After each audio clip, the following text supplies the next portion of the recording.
चलिए दोस्तों, शुरू करते हैं अपने चैप्टर को आगे बढ़ाते हुए। अभी तक आपने पढ़ा था इसमें कि हम इकाई का अंक ज्ञात कर रहे थे इसमें, और उसमें देख रहे थे कि अगर इकाई का अंक 4 आ जाता है किसी संख्या का या 9 आता है तो उसके संबंध में बहुत सिंपल नियम था। बस उसमें सिर्फ ये देखना था उसका पैटर्न एक बार देखने के बाद कि अगर उसकी घात सम है तो उसका एक निश्चित अंक आ रहा था इकाई का, और अगर घात विषम थी तो उसका एक निश्चित अंक आ रहा था। लेकिन जो संख्याएं 2 हैं, 3 है या 7 हैं, इसमें थोड़ा पैटर्न अलग काम करता है, और इसमें हमें जो इनका जो पैटर्न है वो घात 4 के बाद अपने आप को रिपीट करता है। क्योंकि 4 के और 9 के संबंध में तो एक घात चेंज होते ही यानी सम और विषम के अंतर से उनका पैटर्न काम कर रहा था, लेकिन 2, 3 और 7 के संबंध में ये पैटर्न है, ये अपनी घात 4 कंप्लीट होने के बाद अपना पैटर्न रिपीट करता है।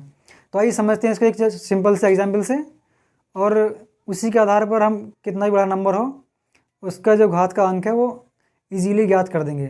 तो मैं एक एग्जाम्पल लेता हूँ।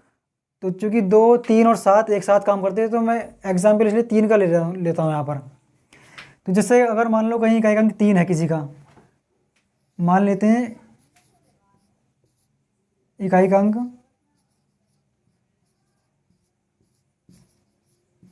इकाई का अंक 3 है,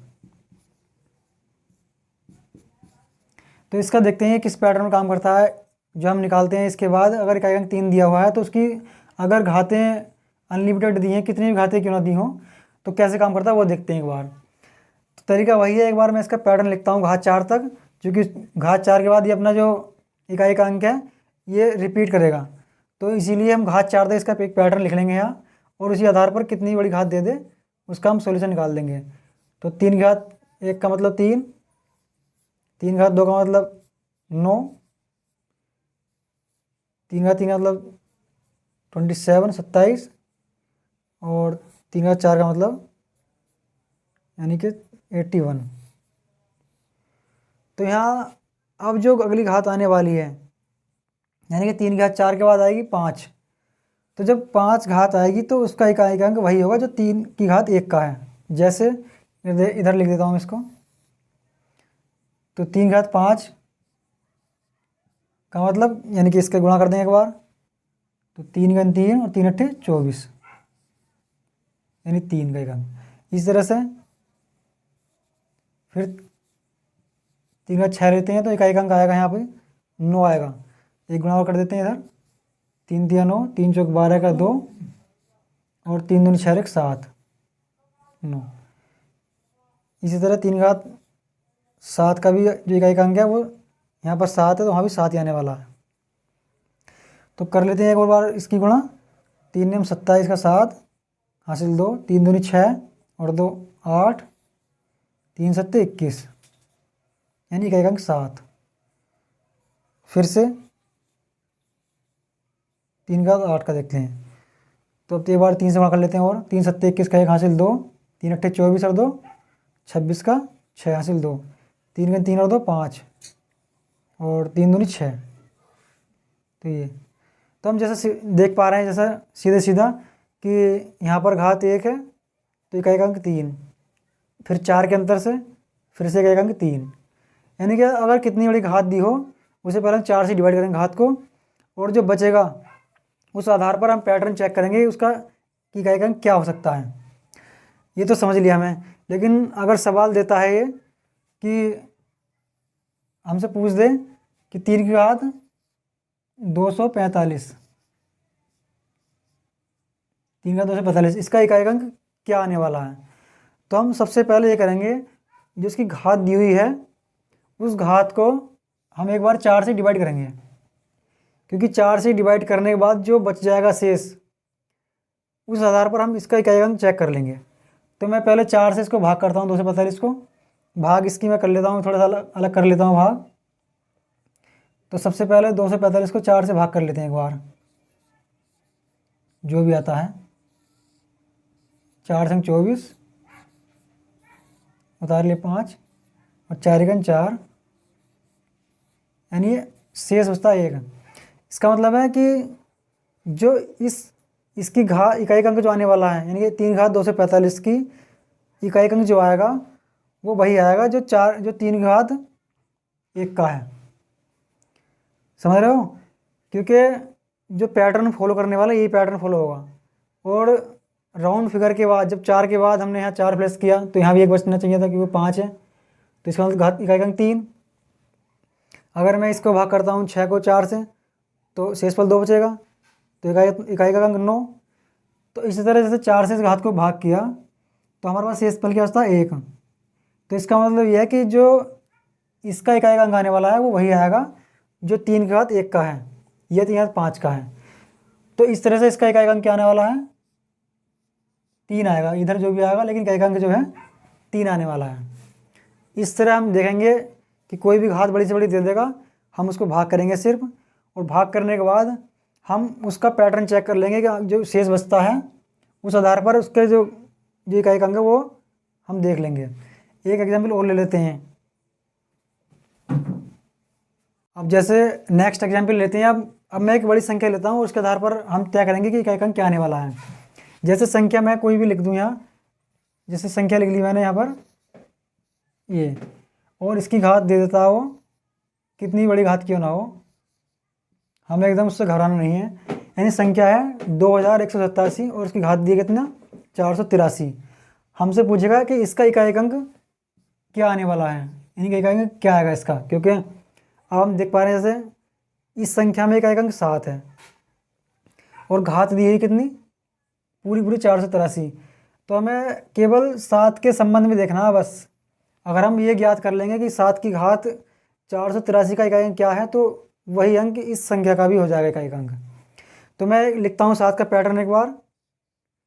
7 की घात 1 का मतलब 7, 7 की घात 2 का मतलब 49, और 7 की घात 3 का मतलब 343, 7 9 63, 7 4 28 6, और 7 की घात 4 का मतलब पूरा लिख देता हूँ एक बार। 7 3 21, 7 4 28 और 2 30, 7 3 21 और 3 24। अब इसी तरह अगला पैटर्न में आने वाला है, तो मैं इसलिए सिर्फ यही पैटर्न लिख के 4 और मैं इसको सॉल्व करके दिखाता हूँ। तो हम देख रहे हैं कि 7 की घात 1 है तो उसका मान इकाई अंक 7, अगर 2 है तो 9, घात 3 है 7 की तो 3, घात 4 है तो 1। अब जो भी घात आगे आएगी वो 5 आएगी तो फिर से यही आएगा इकाई अंक, 6 आएगी तो फिर से। तो मुझे बस ये करना है, इसको एक बार 4 से डिवाइड करना है बस। जो घात दी हुई है उसको 4 से डिवाइड कर लेते हैं एक बार। यानी घात दी है 483, 4 से डिवाइड क्यों कर रहे हैं क्योंकि 4 के बाद जो है ये अपना इकाई अंक रिपीट करता है, इसीलिए 4 से डिवाइड कर रहे हैं यहाँ पर हम। तो 4 से भाग कर लेते हैं इसको एक बार, यहाँ पर 2 बार, और नेक्स्ट 3, अब 0 लगा के ये, यानी कि शेष 3 बचता है यहाँ पर। इसका मतलब ये है कि 4 का पहाड़ा इसमें जो जाने के बाद तो शेष बचता है 3। तो इसका मतलब ये है कि जो 7 की घात 3 में इकाई का अंक है तो वही इकाई का अंक यहाँ पर भी आने वाला है। अर्थात यहाँ 7 की घात 3 है तो इकाई का अंक 3। तो इसी तरह जब मैंने इसको भाग किया 4 से तो ये पैटर्न जो शेष बचता है वो 3 बचता है। यानी कि 4 के राउंड फिगर से ये 3 ज़्यादा है, तो इसलिए हम कह देंगे यहाँ पर कि जो इसका इकाई का अंक है वो 3 आने वाला है। यानी कि इकाई का अंक यहाँ पर 3 आने वाला है। समझ गए होगे? यानी कुछ नहीं करना, बस सिर्फ जो इकाई का अंक दिया हुआ है संख्या में उसका एक बार पैटर्न लिख लेना है। उस पैटर्न को, क्योंकि पैटर्न 4 पर रिवाइज करेगा अपने रिवाइज करेगा वो, तो पैटर्न जब लिख लेंगे एक बार उसके बाद जो घात दी हुई है उसको 4 से भाग करना है। जो शेष बचेगा उसको यहाँ मैच कर लेंगे। अगर शेष 3 बचता है तो जो यहाँ 3 है उसका इकाई का अंक देख लेंगे। अगर शेष 2 बचता है तो जो 2 में दिया हुआ है उसको देख लेंगे इकाई का अंक। इस तरह से हम देखेंगे। और अगर 0 बचता है तो फिर वही जो 4 वाला पैटर्न है वही काम कर जाएगा, क्योंकि जब 0 बचेगा तो कुछ नहीं बचा, इसका मतलब पूरा राउंड फिगर आ रहा है वो, तो फिर ये वाला पैटर्न काम कर जाएगा। और 1 बचता है तो ये वाला पैटर्न काम कर जाएगा। ठीक है, कभी भी कन्फ्यूज नहीं ना। मान लो संख्या अगर घात पूरी पूरी कट जाए 4 से तो शेष 0, तो फिर क्या देखिए हम, तो जब शेष 0 बचेगा तो उस कंडीशन में हम जो घात 4 वाला जो इकाई का अंक है उसको फॉलो करेंगे, जब शेष 0 बचेगा तब। ठीक है, मैं समझता हूँ समझ गए होंगे सभी लोग। चलते हैं नेक्स्ट, चलते हैं आगे, चलते हैं थोड़ा सा और अगली संख्या देखते हैं। तो अब चलते हैं इस टॉपिक के जो सबसे जटिल सवाल होते हैं और ये इसका मैं समझता हूँ फाइनल स्टेप है इस टॉपिक का। इसके बाद इसमें कोई सवाल बचता नहीं है। अगर आप इस लेवल तक सवाल सॉल्व कर पाते हैं तो आप किसी भी कॉम्पिटिटिव एग्ज़ाम में इकाई का अंक ज्ञात कर सकते हैं आसानी से, क्योंकि ये इसका लास्ट है और ये डेप्थ है। इसके बाद इसमें कुछ और बाकी टॉपिक्स बचते नहीं हैं। हम देख रहे हैं कि यहाँ जो है इस संख्या में देखें तो जो ये संख्या है, इस संख्या में अगर देखें तो यहाँ पर इकाई अंक 2 है, घात 145 है। यहाँ देखें इकाई अंक 3 है, घात 442 है। यहाँ देखें इकाई अंक 7 है और घात 428। और यहाँ देखें तो इकाई अंक 4 है संख्या में और घात 643। हमें बताना है कि इसकी गुणा करने के बाद, इन सब की गुणा करने के बाद, घात सोल्व करने के बाद कि इकाई अंक क्या आएगा, हमें कैलकुलेट करना है। तो अगर हम जाएंगे मेथड से कि भाई इसकी भी घात निकालें, इसकी भी निकालें, तो इतना तो हो नहीं पाएगा, ना कोई कर पाएगा। तो हम तरीके से करेंगे, जो हमें तरीका बताया गया है उसी के अनुसार हम सवाल सोल्व करेंगे। सबसे पहले मैं इनका पैटर्न लिख लेता हूँ एक बार। तो जो पैटर्न लिखने के बाद हम घातों को 4 से डिवाइड कर देंगे और देखेंगे शेष क्या होता है और उसी आधार पर इनका निर्धारण कर देंगे। तो सबसे पहले लिख लेते हैं 2 का पैटर्न क्या बनता है। 2 के पैटर्न में लिखता हूँ यहाँ पर 2 की घात 1 तो 2, 2 की घात 2 तो 4, 2 की घात 3 तो 8 और 2 की घात 4 पे 16। अब आप जानते हैं इसके बाद 4 के बाद कोई भी संख्या रिपीट करेगी, यानी सबका जो इकाई का अंक रिपीट होगा दोबारा से। तो मैं इसको यहीं छोड़ देता हूँ और इसके बाद लिख लेता हूँ पैटर्न 3 का एक बार। तो 3 का लिख लेते हैं इस तरह से 4 तक। तो ये आप पहले ही सीख चुके हैं, मैं इसको थोड़ा जल्दी कराएं। ये 3 घात यहाँ पर तो 27, घात 4 तो 81। और एक बार 7 का पैटर्न लिख लेते हैं इसी तरह से। 7 की घात 1 तो 7, घात 2 तो 49, घात 3 तो 343 और घात 4 तो 7 21, 7 चौक 28 और 2 7 21 और 2 23 24, यानी इकाई का अंक 1। तो हमने इनका सबका पैटर्न लिख लिया है। एक बार 4 का भी लिख लेते हैं। तो 4 में तो जो सिंपल है 4, 2 तो 16, फिर 3 करेंगे तो 64 और फिर 4 करते हैं तो इसका तो सम विषम से चलता है। तो 4 चौक 16 और 4 छंग 24 और 25, सही। तो ये 6। अब हमें ये देखना है कि जब हमने पैटर्न लिखा, अब एक बार ये चेक करेंगे। इसको करते हैं सबसे पहले 4 से डिवाइड, यानी कि पहले 145 को जो लिखा हुआ है इसको 4 से भाग करेंगे और 4 से भाग करने के बाद जो शेष बचेगा उसका यहाँ पैटर्न मिलान करेंगे और फिर देखते हैं क्या आता है। जैसे मैं 145 को 4 से डिवाइड करता हूँ। पहले मैं ये 145 और 4 से किया इसको डिवाइड, तो 4 दिया 12, 2 4 छंग 24, यानी शेष बचता है 1। तो यहाँ पर इकाई का अंक वही आएगा, इसकी घात 12 की घात 145 का, जो 2 की घात 1 का होगा, यानी कि ये यहाँ से इकाई का निकल के आएगा कितना, केवल 2। ठीक इसी तरह देखेंगे यहाँ देखेंगे, इसको 4 से भाग करेंगे फिर से और उसके बाद शेष चेक करेंगे कितना बचता है। तो मैं 4 से भाग कर देता हूँ ऐसे ही सोच के दिमाग में। इस तरह तुम कर सकते हो पेपर पर, मैं थोड़ा जल्दी कर लूँगी क्योंकि बोर्ड पर जगह भी नहीं है। तो 4 के 4 फिर 4 के 4 उतारा 2, यानी कि यहाँ पर शेषफल बचने वाला 2। यहाँ पर इसको डिवाइड करेंगे 4 से तो यहाँ शेषफल बचेगा 2। अब 2 किस पैटर्न में आता है तो 2 देख लेते हैं यहाँ। तो ये यानी कि अगर इसको सॉल्व करेंगे तो इकाई का अंक हमें 9 प्राप्त होगा। क्यों? क्योंकि ये 3 की इकाई का अंक यहाँ 3 है और 3 का 442, इसको 4 से डिवाइड किया तो शेष बचने वाला है यहाँ 2। तो जब शेष 2 बचेगा तो हमें ये वाला पैटर्न फॉलो करना पड़ेगा। ये तो यहाँ से इकाई का अंक निकलने वाला है 9। ओके, नेक्स्ट देखते हैं इसके बाद 187 का। तो यहाँ पर भी वही पैटर्न फॉलो करना है, इसको 4 से डिवाइड करना है एक बार और जब 4 से इसको भाग करेंगे तो यहाँ शेष बचेगा 0। देख लेते हैं एक बार करके इसको शॉर्ट में। ये 4 × 4 और उतार लिया 2 0, फिर ये नेक्स्ट अंक और उसके बाद 4 × 7 = 28, यानी कि 0। शेष 0 बचा। इसका मतलब है कि ये जो संख्या पूरी 4 से विभाजित है और जब कुछ शेष ना बचे तो हमें जो है जो 4 घात का पैटर्न है वो फॉलो करना है, यानी कि यहाँ पर जो इकाई का अंक आएगा वो 1 आएगा। तो मैं लिख देता हूँ इसका इकाई का अंक यहाँ से 1 मिलने वाला हमें इकाई का अंक, यहाँ से इकाई का अंक जो हमें 1 मिलने वाला है। ठीक, इसके बाद देखते हैं 94। तो यहाँ पर इकाई का अंक 4 है, घात है 643 इसकी। तो जो 4 में और 9 में तो एक ही पैटर्न है, अगर घात सम है तो उनका एक इकाई का अंक आता है और घात विषम है तो उनका अलग इकाई का अंक आता है। जैसे 4 में अगर घात सम है तो 6 इकाई का अंक आने वाला है, घात विषम है तो 4 इकाई का अंक आने वाला है। इस तरह देख सकते हैं यहाँ पर अगर घात विषम है तो 4 इकाई का अंक आने वाला है, घात सम है तो 6 इकाई का अंक आने वाला। अब यहाँ देखते हैं तो क्या घात विषम है, और जब घात विषम है तो इकाई का अंक 4, तो यहाँ से मिलेगा हमें इकाई का अंक 4। अब फिर वही तरीका बचने वाला है। अब इनके आपस में गुणा कर देंगे और जो इकाई का अंक आने वाला है उसको एक बार कैलकुलेट कर देते हैं। जैसे इसकी और इसकी गुणा करेंगे आपस में एक बार, इन दोनों गुणा करेंगे तो यहाँ से 2 ने 18, यानी यहाँ से गुणा करने के बाद आता है 18। ठीक, इनकी और की गुणा कर दी क्योंकि इकाई का अंक यही है आपस में, हमें इनकी गुणा करनी है तो 18। अब 18 का भी ले लेंगे कौन सा, केवल 8, क्योंकि हमें इकाई का अंक कैलकुलेट करना, हमें सिर्फ पूरी गुणा तो करनी नहीं है।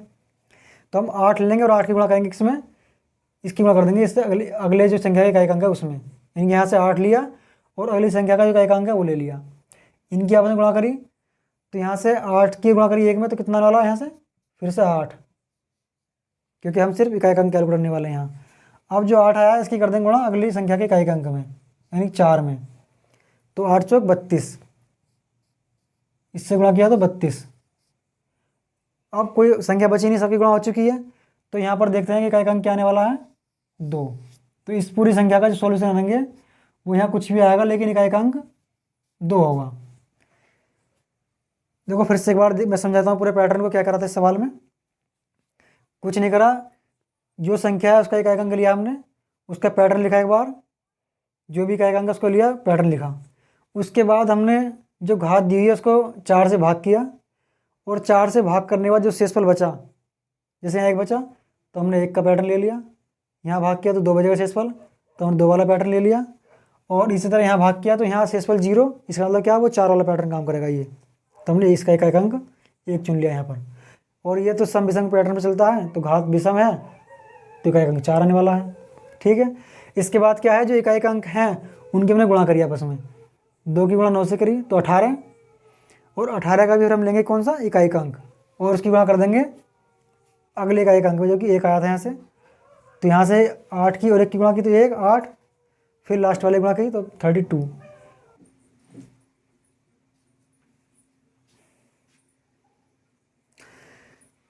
तो हम देख चुके थे यहाँ तक कि हमने पहले ये इकाई का अंक हमने कैलकुलेट कर लिए इनके, और फिर आपस में इनकी गुणा की 2 की और 9 गुणा की तो 18। इसके बाद फिर हमने यहाँ से लिया इकाई का अंक 8, उसकी गुणा की अगले इकाई का अंक में जो कि 1 था, तो यहाँ से भी 8, फिर और लास्ट में 8 की गुणा कर दी जो इसका इकाई का अंक था 4, यानी कि ओवरऑल आया यहाँ पर 32। तो हमें इसमें से लेना कौन सा, इकाई का अंक जो कि 2 है।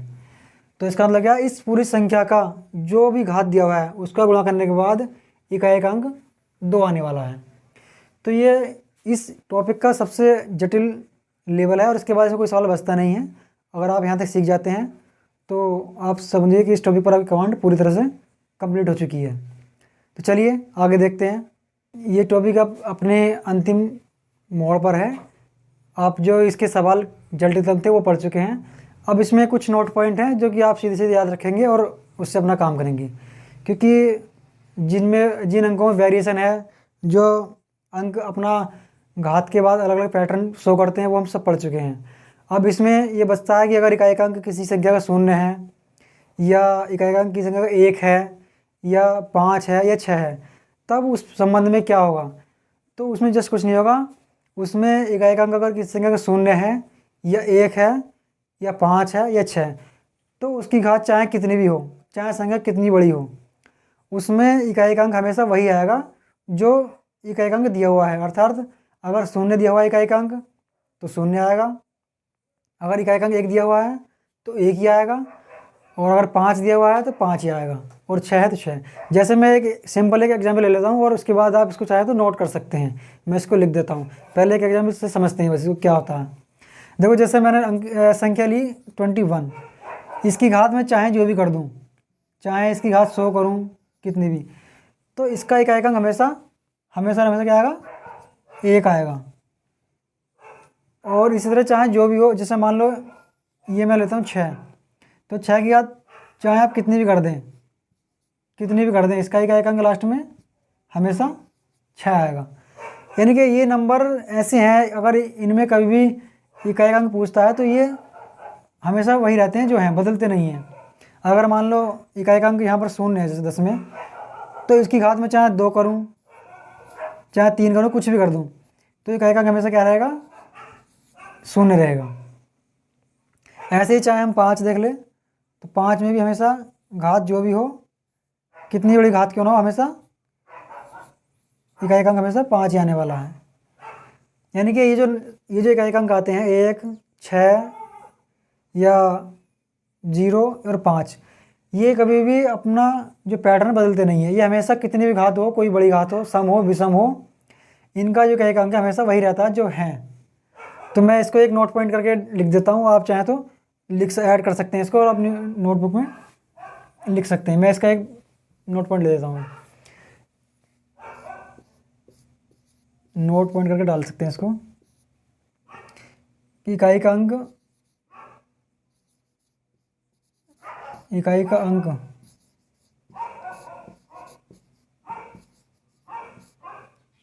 अगर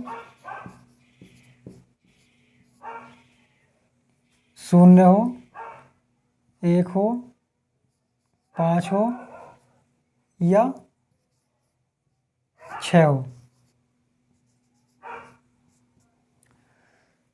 तो ऐसी संख्याओं की ऐसी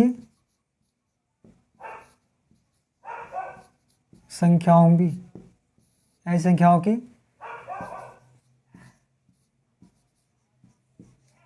घात चाहे जो भी हो,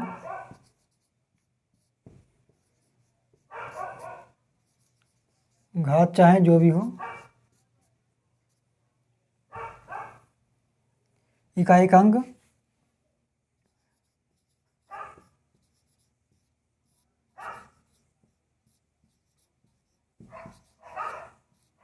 नहीं बदलता है।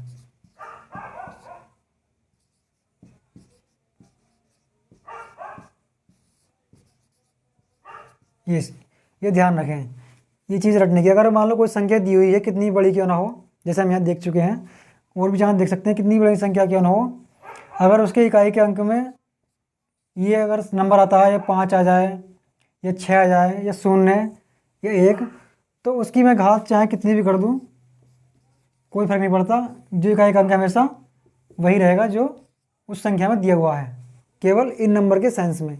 बाकी नंबर आप पहले ही पढ़ चुके हैं, उनका क्या पैटर्न है, किस तरह वो अपना इकाई का अंक बार बार बदलते हैं, कितनी घात का रिपीट होते हैं, वो सब दे चुके हैं। तो इस टॉपिक में जो कुछ पढ़ना था इकाई का अंक ज्ञात करने में, वो सब कम्प्लीटली पढ़ चुके हैं।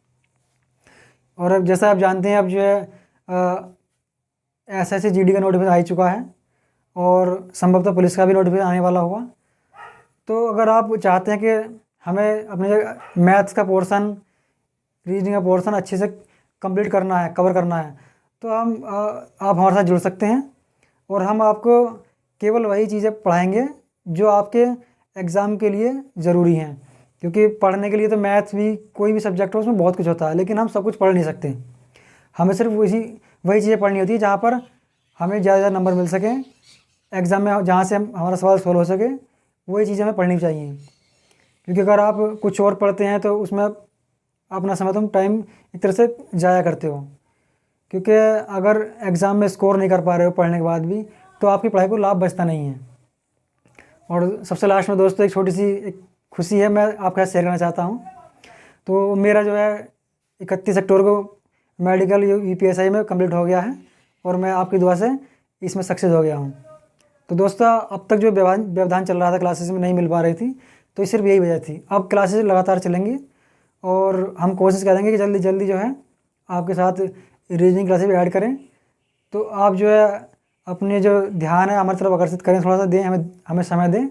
और क्योंकि जब तक आप किसी को मौका नहीं देंगे तो आप उसको देख नहीं पाएंगे कि उसके अंदर क्या क्वालिटी है क्या नहीं है।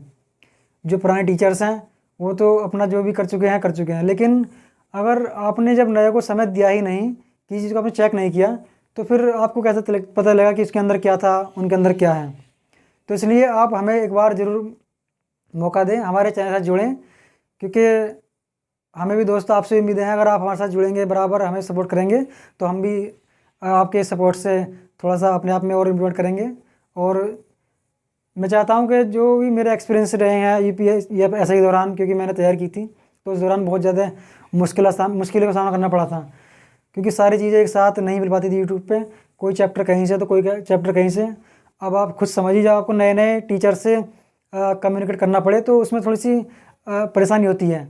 लेकिन जब आप लगातार किसी एक टीचर के साथ बने रहते हैं तो उसके साथ आपका जो कम्युनिकेशन है वो बिल्कुल ओके हो जाता है और आप उसकी बात को अच्छे से समझ पाते हैं। तो मैं चाहता हूं कि आप हमारे साथ लगातार बने रहें, और आपको जो भी लगे हमारे चैनल पर कोई आपको चीज़ समझ में ना आए, कोई आपको क्वेरीज पूछनी हो, तो बेझिझक आप हमें कमेंट कर सकते हैं, हम उसका जवाब देने के हमेशा तैयार रहते हैं। तो मैं ज़्यादा कुछ समय नहीं लेते हुए इसी के साथ आज का टॉपिक जो यहीं पर समाप्त करता हूँ। आप हमारे चैनल लगातार बने रहें, देखते रहें और लाइक एंड शेयर भी करें, और अगर पसंद आए तो चैनल सब्सक्राइब भी करें। Thank you, best of luck.